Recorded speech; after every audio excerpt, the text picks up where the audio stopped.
Have you ever noticed the quietest corner of your town, the most sacred place, where you shut your eyes and trust completely? That might be where the deepest darkness hides. This is the story of Elmwood, Ohio, a small, dying town where people proudly said they never needed to lock their doors. But one Friday night, 17-year-old Sarah Miller promised her mother she'd be home in 10 minutes, and those 10 minutes never ended. Her car was found abandoned on a country road. Headlights on, door wide open, her phone still on the passenger seat. It was as if she had simply evaporated into the Ohio fog. But the real terror began when the lead detective realized this was no ordinary abduction. It was a conspiracy, a deadly alliance with ties to the police chief, the mayor, and even the pastor of the church where the town came to pray. A web of secrets they would protect at any cost. Prepare yourself for a truth that shattered the peace of an entire nation. Because in this town, the roots of evil are as deep as the silence that hides them. Elmwood, Ohio. It's the kind of place you'd miss if you blinked while driving down Interstate 75. It's a town of rusted silos, endless cornfields, and a silence so thick you can almost hear the heartbeat of the land. In the fall of 2004, Elmwood was a town caught between two worlds. The old world where neighbors shared apple pies over white picket fences, and a new, darker world that was creeping in through the shadows of the digital age. The local clock tower, a limestone monument from the 1800s, chimed every hour, echoing across the valley. For decades, those chimes signaled peace. But on October 12, 2004, the air felt different.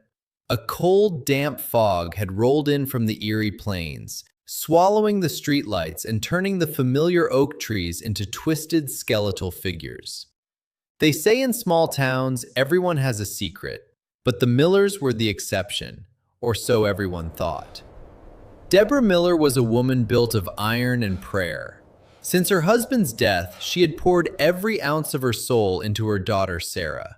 To the people of Elmwood, Sarah wasn't just a girl, she was the symbol of the town's future. She was the one who was going to make it out. The day began like any other Friday. The smell of frying bacon filled the small kitchen on Maple Street. Sarah, 17, was rushing around, trying to find her chemistry notes and her cheerleading pom-poms simultaneously. "Mom, have you seen my folder? The one with the Ohio State logo?" Sarah yelled from the hallway. Deborah smiled, handing her daughter a travel mug of cocoa. "It's on the shoe rack, honey, right where you left it. Are you sure you want to work the late shift at the diner after the game tonight? You look exhausted."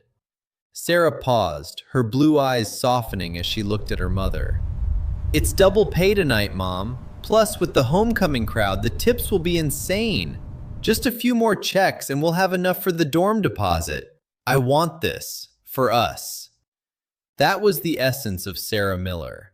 She carried the weight of her family's dreams on her teenage shoulders without a single complaint. She hopped into her beat-up 1998 blue Honda Civic, the engine groaning as it struggled against the morning chill. She waved a final goodbye, her blonde hair catching the faint morning sun. Deborah watched the taillights fade into the mist, a sudden, inexplicable chill running down her spine. She brushed it off as nerves for Sarah's big game. She didn't know that by midnight, the town of Elmwood would never be the same again. Maggie's Diner was the social hub of the county. Fluorescent lights flickered over vinyl booths, and the air was a permanent mix of burnt coffee and cigarette smoke from the outdoor patio. By 8 p.m., the diner was packed. The high school football team had just won their game, and the energy was electric. Sarah was a whirlwind of efficiency, moving between tables with a grace that made her job look easy. But around 8:45 p.m., the atmosphere shifted. A man entered. He wasn't a local. Locals in Elmwood have a specific gait, a specific way of nodding. This man was different. He wore a heavy, dark-colored canvas jacket and a baseball cap pulled low over his eyes. He sat in the far corner booth, the one where the light bulb had burned out 3 days ago.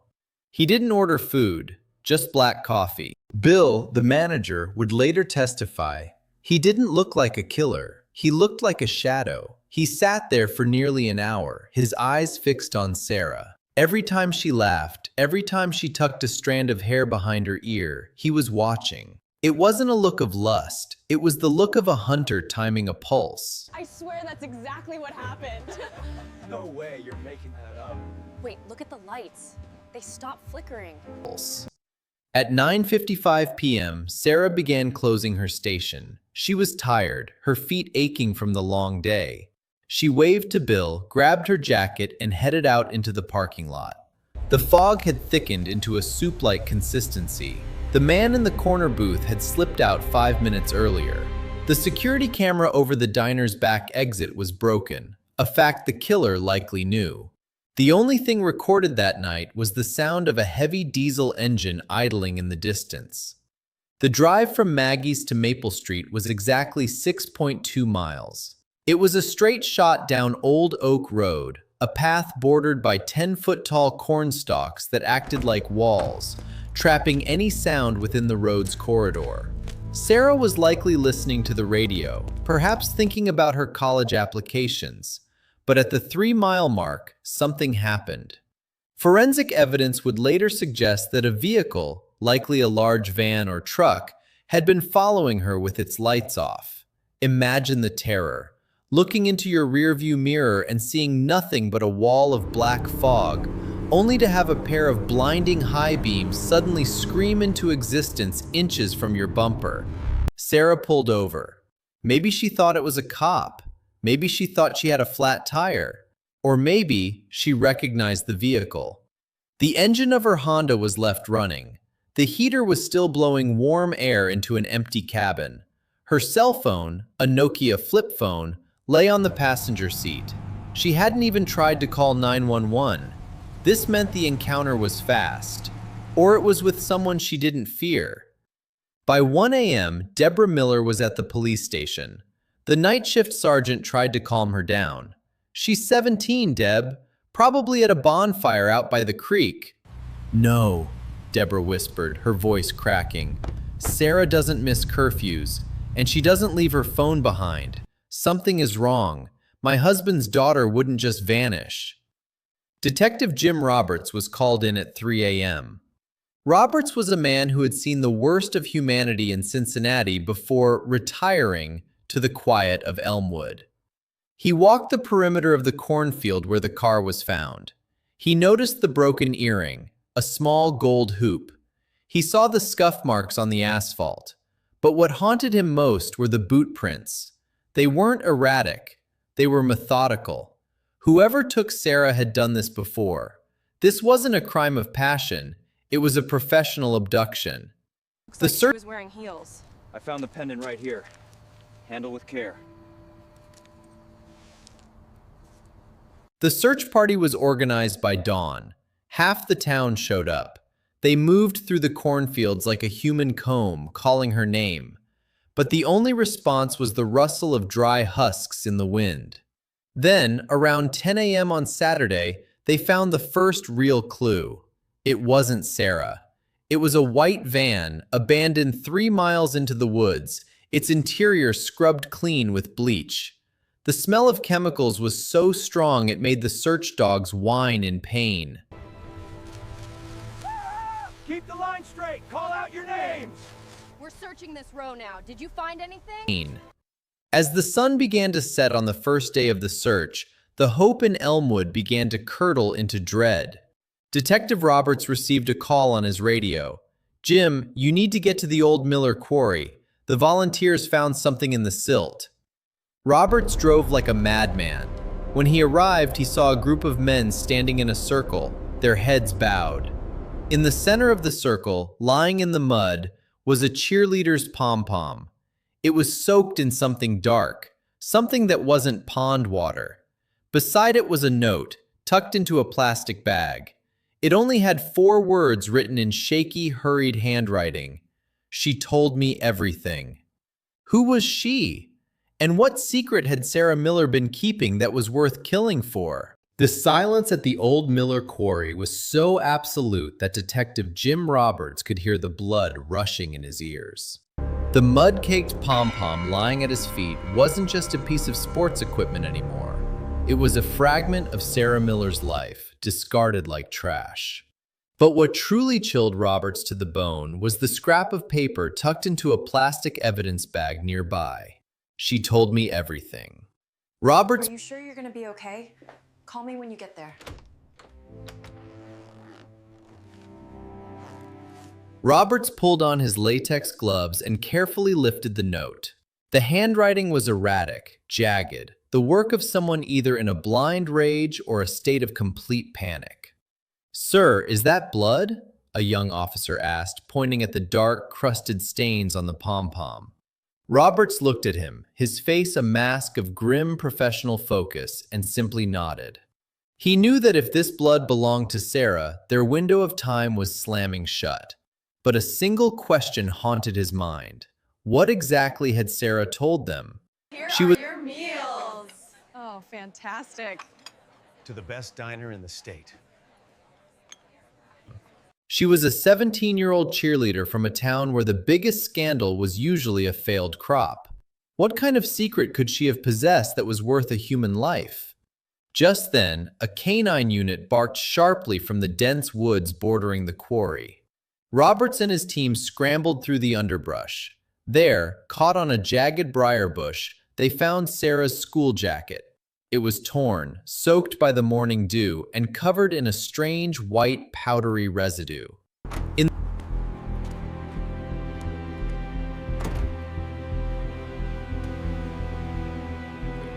In the grim reality of criminal profiling, when a young girl goes missing, the first person of interest is almost always the significant other.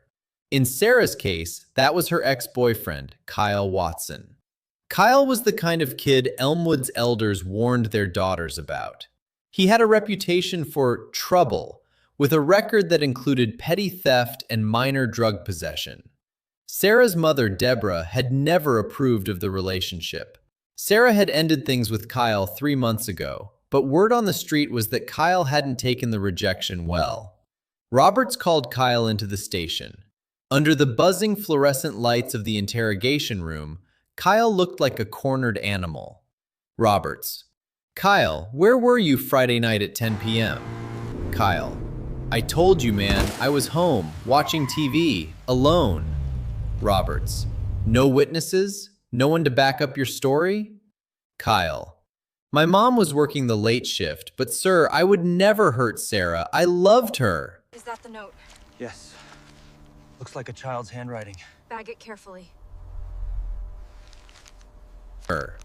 Robert slapped the note onto the table. "She told me everything. What does that mean, Kyle? Did Sarah find out about your side business? The one you've been running out of that trailer park in the next county?"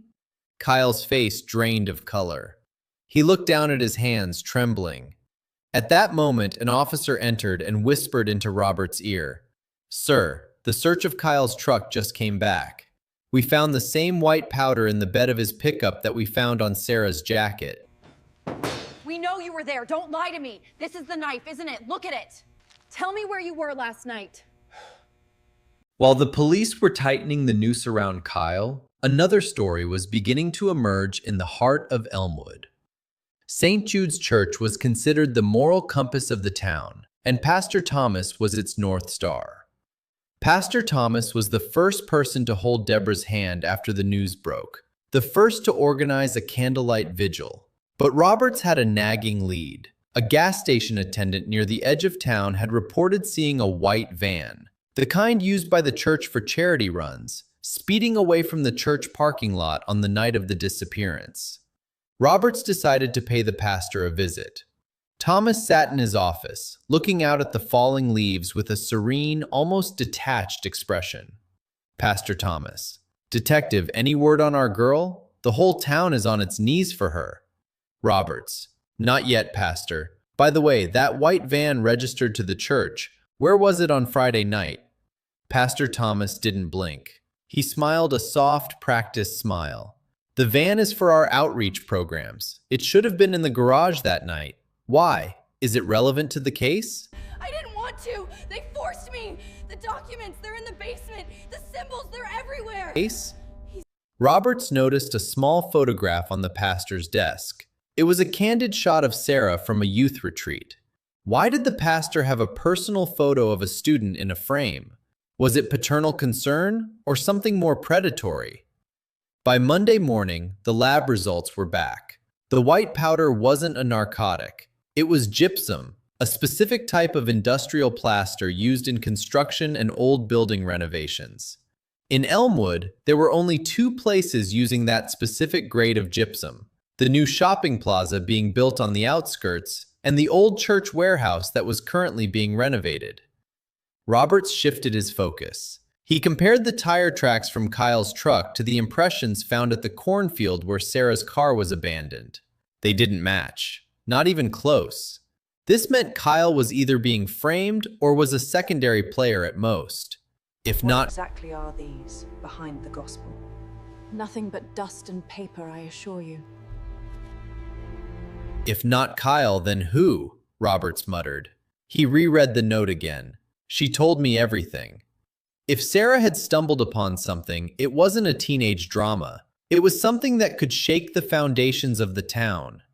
He called Sarah's best friend Chloe back to the station. This time, he didn't use the gentle approach.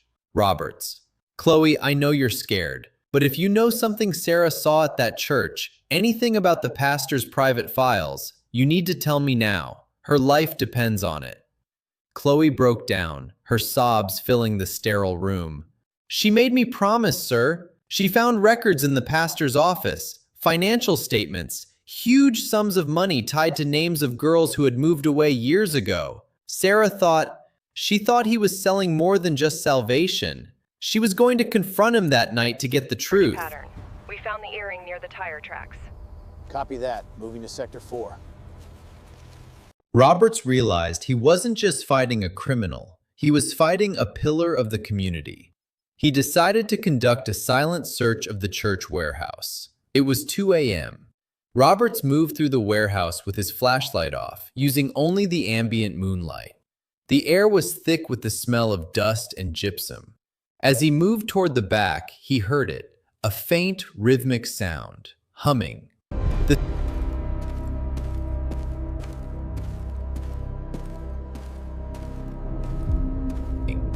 The sound was coming from a hidden cellar beneath the floorboards. Roberts drew his service weapon and descended the creaking stairs. In a small, lightless room, he found a cot. There were clothes scattered about, Sarah's school skirt, her hair tie. But Sarah wasn't there. Instead, a tape recorder sat on a chair, playing a loop of a girl's muffled crying. Roberts realized with a jolt of adrenaline that he had been lured there.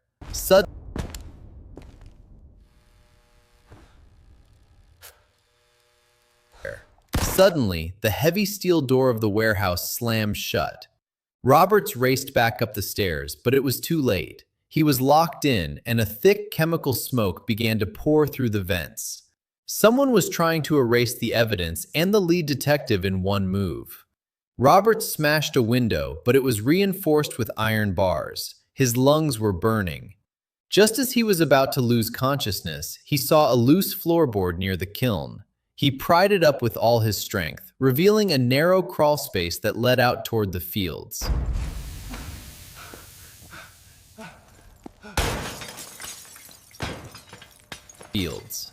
Gasping for the cold night air as he emerged, Roberts looked toward the road. He saw it, the white van. It was tearing toward the county line. He reached his cruiser and keyed his radio.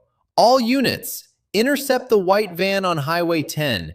Get a warrant for Pastor Thomas's residence. Sarah is in that vehicle. But when the van was finally boxed in by 3 patrol cars and the back doors were flung open, the officers stood back in shock. The van was empty.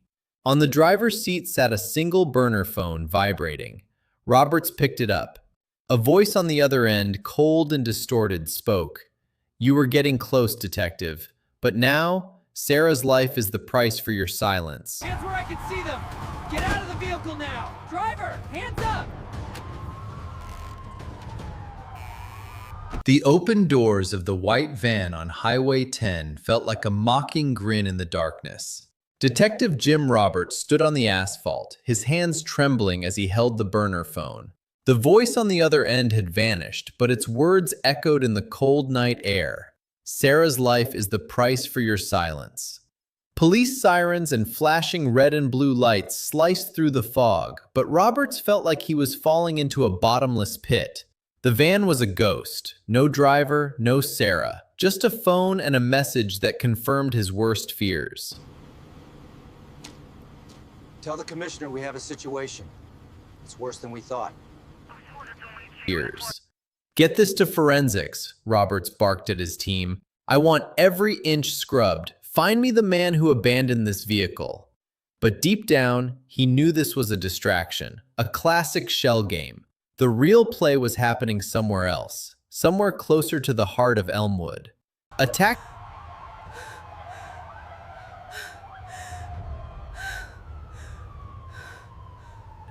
tactical team had already breached Pastor Thomas's residence, but the house was eerily silent. Thomas was gone. The man who was considered the soul of the town just 24 hours ago had become its greatest villain.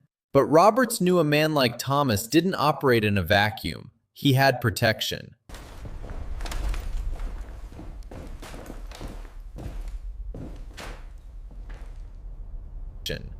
The following morning, Roberts found himself standing on the porch of the Miller house. Deborah Miller sat by the window, her eyes dry and hollow. She beckoned him inside and placed an old, dust-covered wooden box on the kitchen table. Deborah, Sarah's father gave this to me before he died. He told me that if anything strange ever happened in Elmwood, I should open it. I thought he was just being paranoid, a cop who couldn't leave his work at the door. Now I think he knew. Roberts opened the box. Inside were old case files and a leather-bound journal belonging to Officer Mark Miller. As Roberts turned the yellowed pages, the hair on his arms stood up.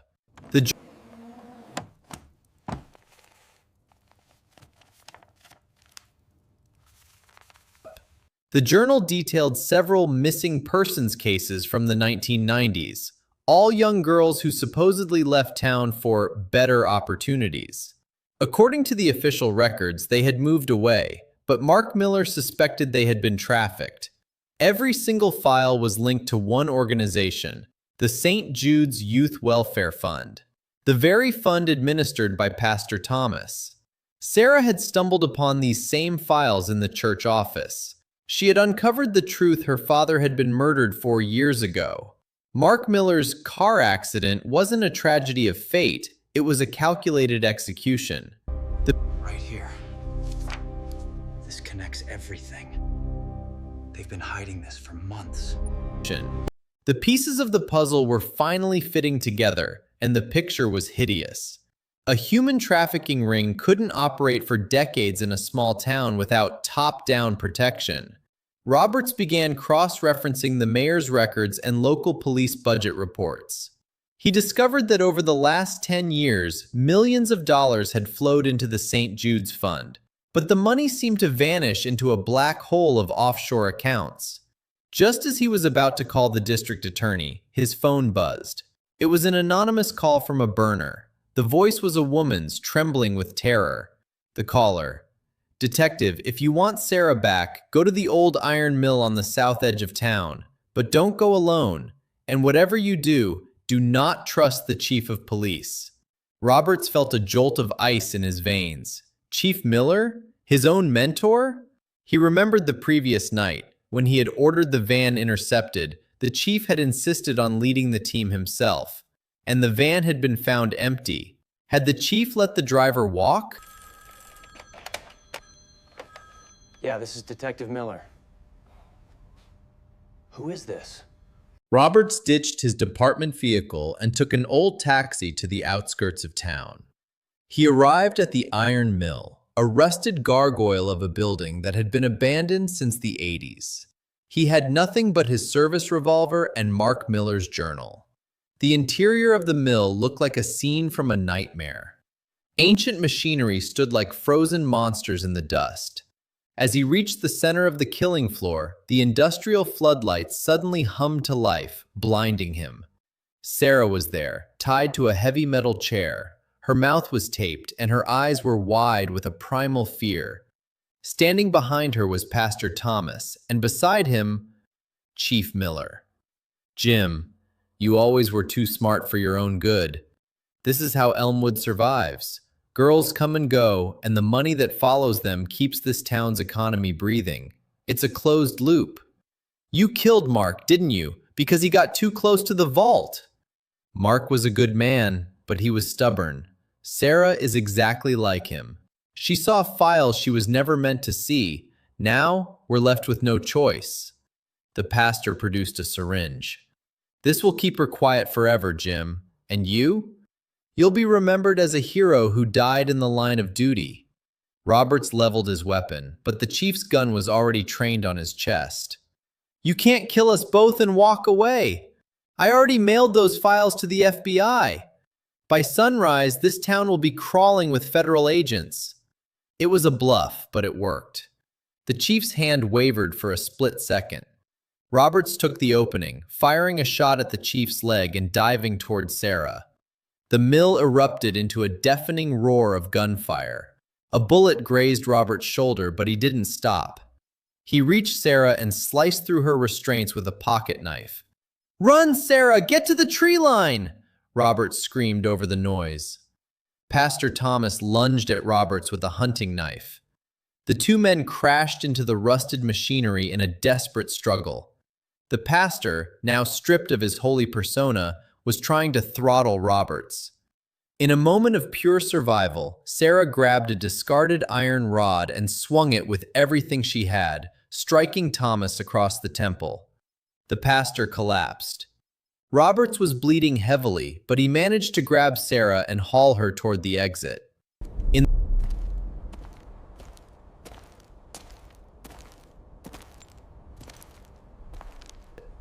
In the distance, the real sirens were finally approaching.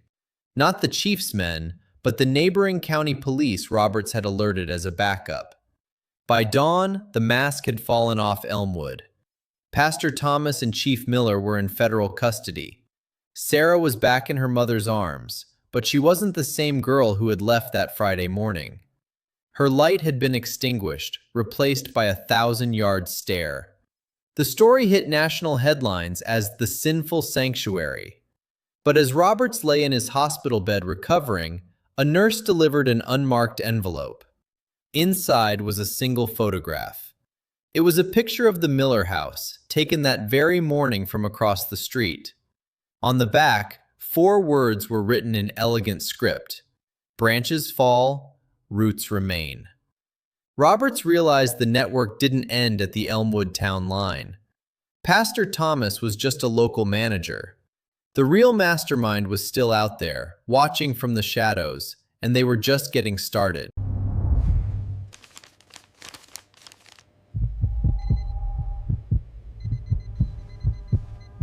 The white walls of the hospital room felt like a cage to Detective Jim Roberts.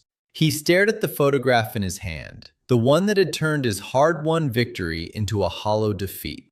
Those 4 words on the back, "Branches fall, roots remain," confirmed his darkest suspicion. Pastor Thomas and Chief Miller were just disposable pawns. The real architect of the Elmwood nightmare was still out there, unmasked and untouchable. Ignoring the stinging pain in his shoulder, Roberts discharged himself against medical advice. He knew if he stopped now, Sarah and Deborah would never truly be safe. He looked out the window at the media circus below. All of America was talking about the Elmwood scandal, but they were only looking at the tip of the iceberg. Roberts remembered something Pastor Thomas had hissed at the mill. "This is Elmwood's own system.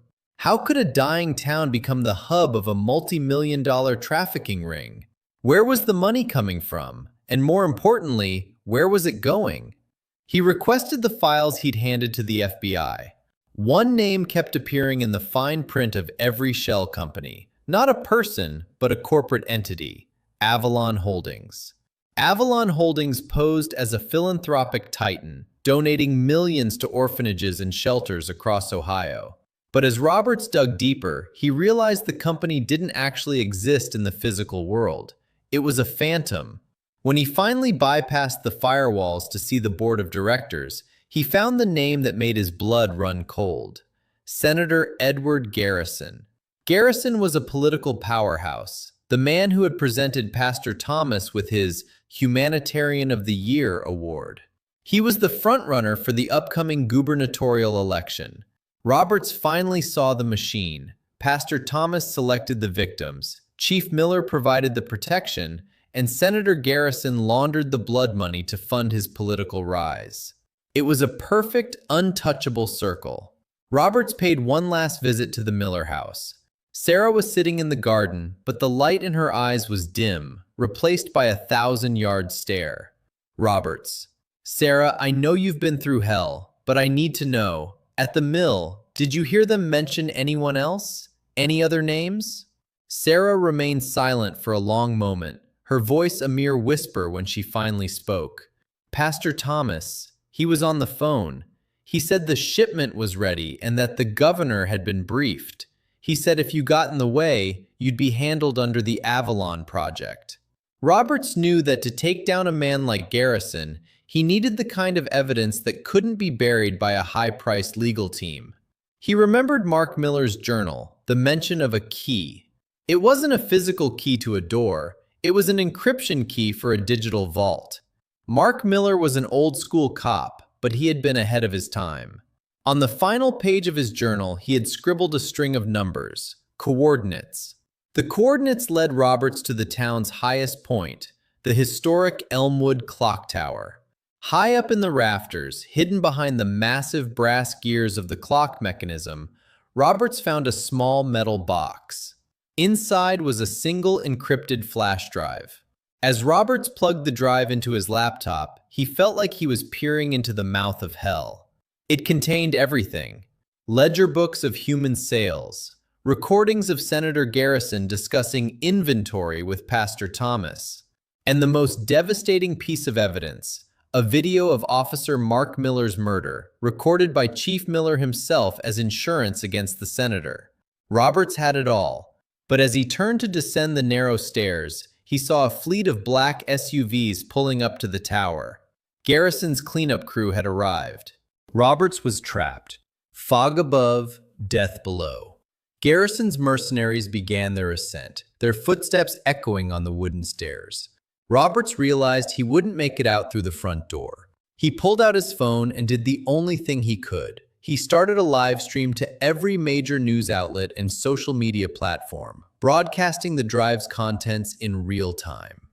"If I go down today, the world sees the truth," he whispered. Gunfire erupted. Roberts took cover behind the massive iron bell, returning fire with a steady hand despite his bleeding shoulder. He took down two of the gunmen, but Garrison's lead enforcer was pinning him down. Suddenly, the town was flooded with a different sound, the roar of sirens. Not local police, but a massive convoy of state troopers and FBI tactical units. The live stream had gone viral within minutes. The public outcry was a tidal wave that couldn't be ignored. Garrison's men realized the game was over and began to retreat into the fog. Roberts descended the tower, the flash drive clenched in his hand. He watched as the FBI intercepted Senator Garrison's limousine on the outskirts of town. The King of Ohio was being hauled away in handcuffs. Weeks later, the courtroom drama concluded. Senator Garrison, Pastor Thomas, and Chief Miller were sentenced to life without parole for human trafficking and first-degree murder. The dark chapter of Elmwood was officially closed. Roberts resigned from the force. He was hailed as a national hero, but the title felt like ash in his mouth. He visited the Millers one last time. Sarah was back in school, but she walked with a heavy caution, always looking over her shoulder. Sarah. Detective, is it finally over? Roberts. Yes, Sarah, they're never coming back. But Roberts knew that was only a partial truth. Avalon Holdings was just one head of a hydra. Evil doesn't disappear, it just rebrands. The series ends on a cold, overcast evening. Roberts is driving out of Elmwood for the last time. He looks in his rearview mirror at the clock tower, standing tall against the gray sky. Its bell tolls, but the sound no longer brings peace. It's a warning. Roberts notices an unmarked envelope on his passenger seat. He opens it, and his heart stops. Inside is a fresh photograph of an orphanage in a different state. On the back, in elegant, familiar script, "New Senator, old game. We'll be seeing you, Jim." Roberts takes a deep breath, shifts the gear into drive, and disappears into the infinite darkness of the highway. The war wasn't over. It had just moved to a different town. If this story kept you hooked till the very end, then now it's your turn to show a little support. Go ahead and hit that like button because your one like tells us you want more stories like this. Make sure to subscribe to the channel so you never miss real crime and suspense stories like this one. And most importantly, drop a comment below. What do you think about this case? Was it just a mistake or something more? Every like, every subscribe, and every comment from you helps us bring even better and more powerful stories. See you in the next story, where the truth might be even darker than you expect.